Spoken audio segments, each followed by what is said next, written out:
Habang ang hangin ay humahampas, may aral na dapat nating tandaan sa bawat unos na ating hinaharap.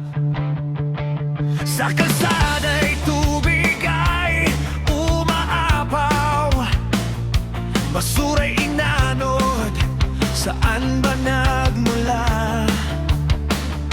Mga kanal na dapat sana'y malinis, ngayon ay barado, dahilan ng paghihirap. Hindi lang bagyo ang dapat sisihin, may bahagi rin tayong dapat aminin. Kung bawat isa'y may disiplina, baka sakuna'y mabawasan pa. Disiplina habang bagyo, wag lang kapag may baha. Wag hintayin malunod bago tayo magbago. Disiplina sa bawat araw, sa bawat ating gawa, dahil ang kalinisan ay responsibilidad nating lahat.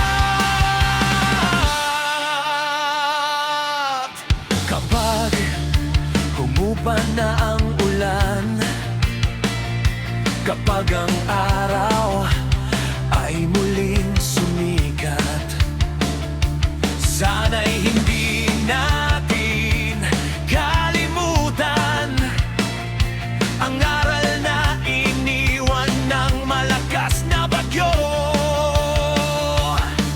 Huwag sanang bumalik sa dati, basura kung saan-saan itinatapon muli. Dahil kung kalikasan ay ating alagaan, mas ligtas ang bukas para sa bawat tahanan. Hindi natin kayang pigilan ang unos, pero kaya nating tapuhin ang ating kilos. Maliit na disiplina kung lahat ay gagawin, malaking pagbabago ang ating makakamit. Disiplina habang bagyo, wag lang kapag may baha. Wag hintayin malunod bago tayo magbago. Disiplina sa bawat araw, sa bawat ating gawa, para sa bayan, para sa bukas, para sa ating lahat. Habang may oras pa, magbago tayo.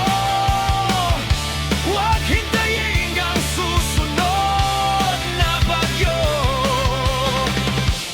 ang muling magturo sa